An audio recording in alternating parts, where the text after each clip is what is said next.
out of 20 by Simon Barker. Trial 1. First, she had to get a boy. But it was difficult because there were no boys at school. There weren't even any male teachers. There were a couple of gardeners. How was she going to get a gardener when there were 1,000 other girls, and a lot of them more attractive and not suffering from the horrible handicap of being such a smarty pants? The other places where you found boys, such as on the school bus or the train, weren't any use, because she lived next door to the school. How could her parents do that? She didn't even have brothers. How could her parents do that? On the very rare occasions she went to her friends' parties, and there were boys because her friends, oh so conveniently for them, had actual brothers who were not girls. What did it help? You couldn't get to know boys at parties when there weren't any at school or at home or anywhere else for you to practice on first. You just didn't know what to say. Error. Parents. Trial 2. Maybe she could make do in the meantime so as not to be completely ignorant with one of the other girls. A teenage crush sort of thing. Such as her friend Elspeth, who was a positive boy magnet, which you could see why from the boy's perspective. That might be a temporary substitute, and let's face it, there were certain risks that went way down when the other person was of the same gender. There couldn't be any harm in trying, could there? But no. No. Elspeth would not be a party to this because Elspeth could only love someone through Jesus. Oh, please. At least her answer could have been piss off. Was there any need for ridicule? Love someone through Jesus, for God's sake. Error. Jesus. Trial 3. What about maths? Yeah, if she put her mind to it, it would be a cinch getting into maths camp, and maths camp was known to be infested with boys. Of course, they were boys who belonged at only one end of the bell curve, but mathematically speaking, they were still boys. They had digits. Unfortunately, no sense of proportion.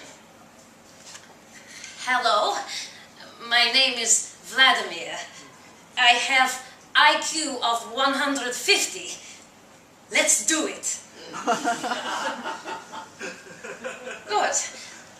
Right now, at maths camp. But did he have the necessary precautionary items? No. He'd assumed that she would have the necessary precautionary items.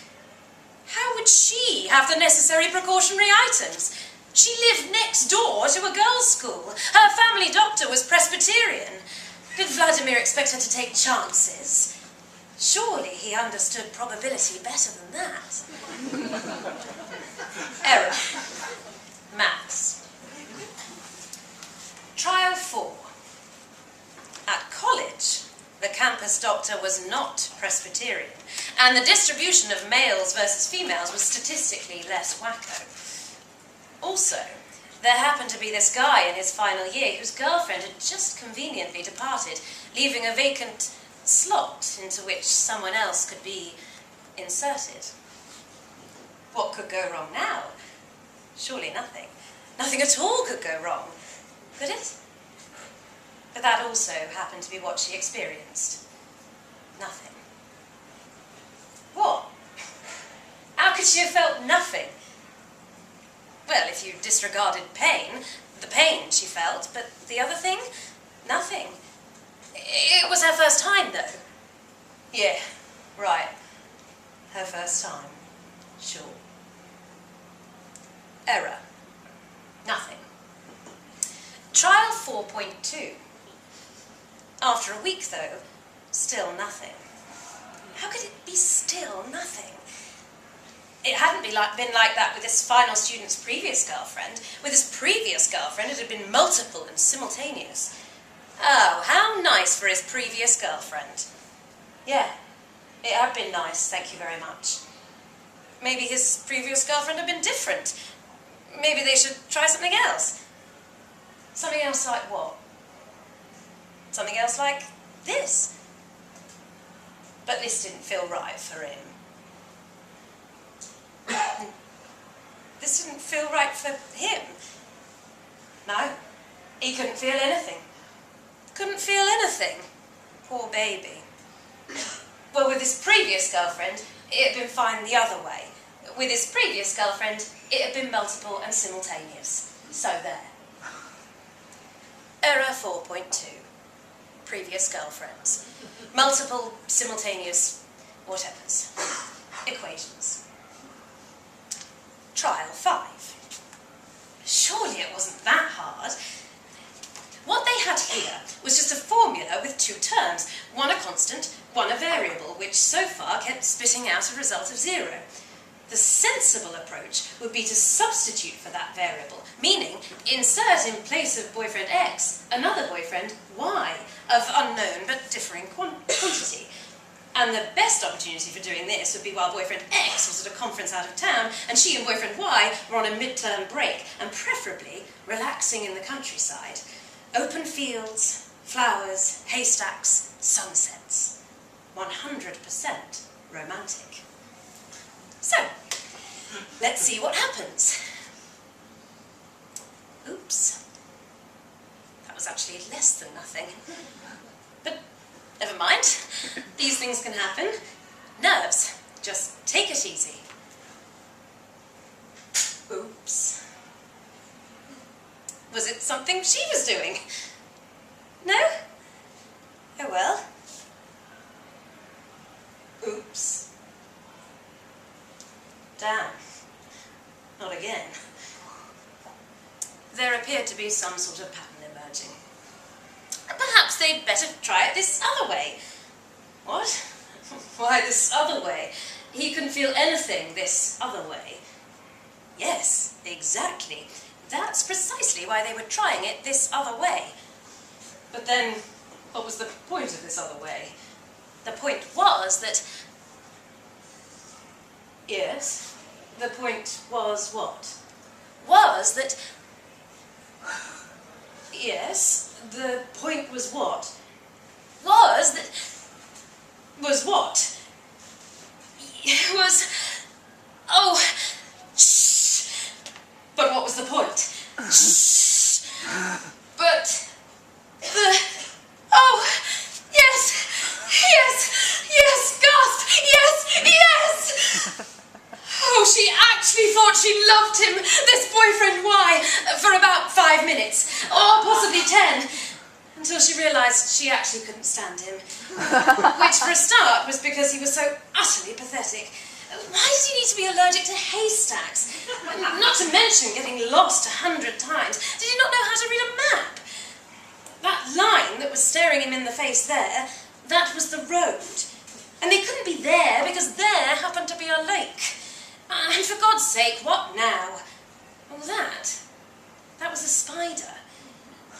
The only reason it was trying to bite him was that he was acting so pathetic. And stopping all the time because he claimed that he was tired. And what did he mean he couldn't go while she was looking? His pathetic bladder felt shy. What it was attached to didn't feel shy. And for Christ's sake, couldn't he even light a campfire? And just shut up when they were doing it. Actually, just shut up the rest of the time, too. Error 5. Unknown quantities. Trials 6 to 20. No, no, no, not possible.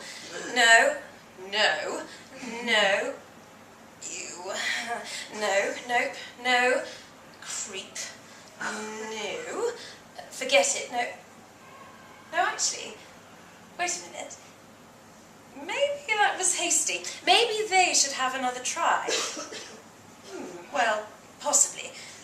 But first, before they proceeded any further, there were things they needed to get straight. To begin with, were there any allergies? Allergies? He wasn't aware of any allergies. Certainly not to haystacks. Great. Then how about spiders? What was his attitude towards such things? Spiders were fine. He could take or leave them. Okay then, shyness. Some, but not unduly focused on any specific organ. His campfire skills? Of Boy Scout standard. Oh, and by the way, in case you wanted to know this, he could read a map. Oh, could he just? And what about when heading south? When heading south, he'd turn it upside down. Did he mean like this, perhaps? Why, yes, he did mean like that. And he was okay with that. Sure he was okay. It didn't feel wrong, from his perspective. No, it didn't. It felt a little funny. Did he mean funny ha-ha, or did he mean funny I want to stop? He meant... Wait.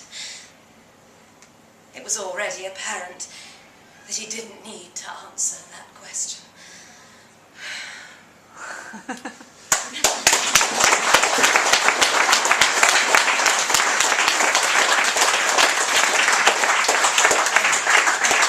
Thank you, Nicky. Ladies and gentlemen, boys and girls, members of the jury, sentence has been pronounced, and although